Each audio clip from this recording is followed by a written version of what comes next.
Barra. Yeah, the ankle's okay. I think pulled up a little bit sore last week, but it's pulling up better, which is good. Were you 100% on the weekend? Yeah, I think any player that certainly goes on the field's declared fit.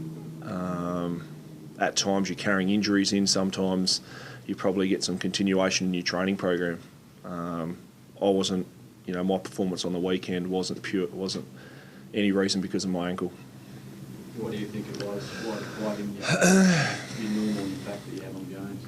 Yeah, I'm not sure. I think certainly Fremantle were very clever around bringing extra numbers up around the stoppage to try and nullify people's influence. I think as a football side, we did certainly the intensity wasn't there, and that shows from obviously the effort, but also from a number of decisions we made when using the footy as well. That's unlike us. So whether it was a down day, whether it was Fremantle's pressure, something we'll look at in the meetings this afternoon.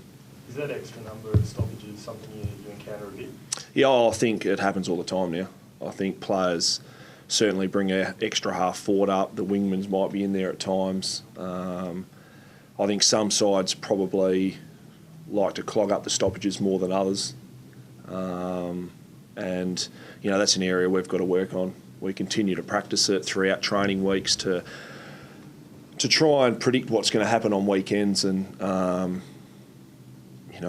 obviously last weekend we didn't predict it too well. Are you reluctant to bring a number up yourselves to counter that?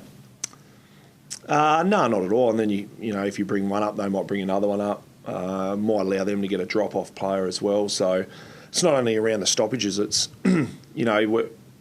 if we end up losing the stoppages, you're not going to win every stoppage. But as long as there's pressure on the ball carrier, if you do have a loose behind the play, then obviously the pressured kick's going to allow and put your side into advantage on the half-back line. So there's a huge amount of aspects into stoppages now. I think extra numbers and tactics going in as well. Is that one of the worst derby losses you've been involved in? Yeah, I think so. I think I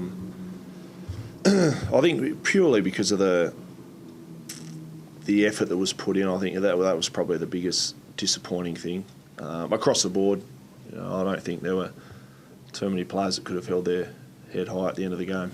So how do you get that effort back for this weekend against all that intensity that you talk about? Oh, you have to. I think it's purely a mindset. I think football now, everyone's physically prepared, probably as good as or the same. It's just a matter of trying to how you do prepare mentally and make sure you're switched on. It's a huge challenge again this week. I think we've shown over our year so far that when we do play near our best, we're good enough to beat any side, and it's just a matter of trying to get back to that as quickly as possible. Has the confidence taken a battering at all over the last month in form? Well, the confidence leading in, I suppose, after the Brisbane win was pretty good. I think players now certainly address any areas with the coach individually that they can continue to improve on, and this side's a pretty confident side. It's just a matter of trying to make sure we can play the football that's required to match it against the good sides in the comp. 3 losses in 4 weeks, and the big losses as well, and that's a pretty significant trend. That when you're losing big. How do you address that? Yeah, I think, and that's probably the most damning thing is the losses we do have been major. I think I suppose we get into periods of games where we're coming back and closing the gap, but then it opens up very quickly again. So, I think at stages throughout a year, sides have been written off. Everyone's probably doing it to us at the minute, so we're happy with that. We'll rectify that with performance. I think that's the thing we have to do now. So it really tests the character of this group, and we've put ourselves in a good position where we're sitting 5th on the ladder. So now sort of the destiny's in our own hands. You need to claim a big scalp. It's been a while since you've knocked off a team around the top echelon of the ladder. Do you need to claim one in next couple of weeks to show that you are capable of doing it in September? Probably to show ourselves more. We can't really determine on what happens externally, but I think we've got to make sure that we are confident within each other. I think some things that happened on the weekend we,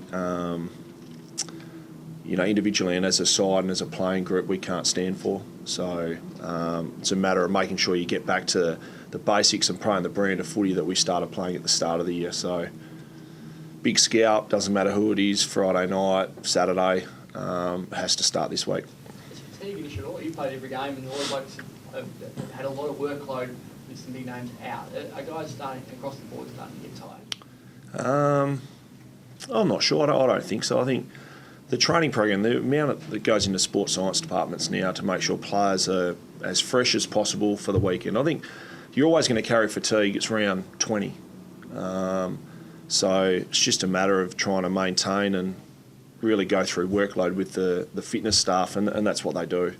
So, I don't think fatigue certainly had any bearing on the result on the weekend. It's not an excuse.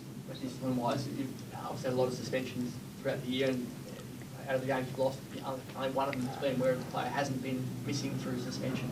You look back now and think that's been really, really costly. You've been without key players sitting in the grandstand spit.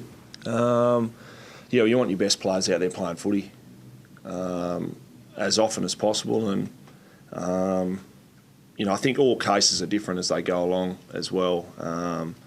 Players are aware of it. We speak about it as a group. It gets addressed, and then we turn all our focus onto the game. So we're fortunate enough this week we'll get Glassy back. Hopefully Embers will play as well, so we can really start to get some senior players back and push towards September. How much did you miss Glass then when Pavlos comes out and kicks the bag for? Pav was sensational, I think.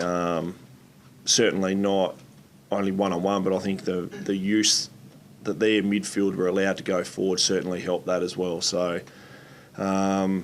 Easy's had some big scalps. Brownie's played on some good players, but Pavs is certainly the last 5 or 6 weeks warrants the best of any forward in the competition, and he showed why on the weekend. Have you seen him play better footy than the weekend? No, probably not in a derby. That's probably out on the field. He, had a real impact. I think that consistently as well over the 4 quarters, whether he wasn't kicking the goals himself, he was certainly dangerous and setting up for his teammates. So, hopefully he doesn't have too many more of them against us. And Glassy comes back, as you say, and good timing with Hawkins as well, who's been a pretty good form player. Yeah, I think he's first or second in marks inside 50. Really strong focal point for Geelong. I think playing unbelievable football. I think not only when the ball is in the air, but when it hits the ground, he's really physical around the contest. So, these are the games and players Glassy loves playing on, so he'll be back amongst it.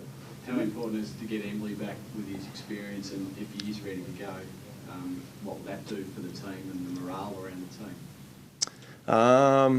Certainly a big boost, I think, to get a player of his quality back. Suffered the injuries, had a couple of games of waffle now, and improved each week. So I think it's just a matter of him getting out and playing the brand of footy he does. Everyone knows what he brings to the football side. We've just got to make sure that all the players who play on the weekend bring their strengths, because last week a lot of players didn't. Has Embers been talking it up that this is a week he's ready to go? He's been talking it up since round 14. So, he's good. We're hoping he'd come back and have the impact Fife had after the shoulder injury. Yeah.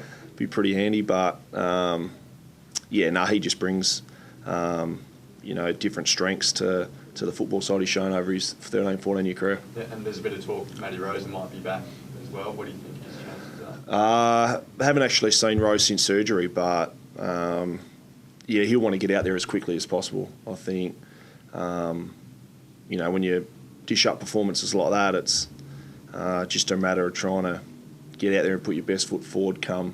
Fortunate for us, we only have to wait 6 days to do it.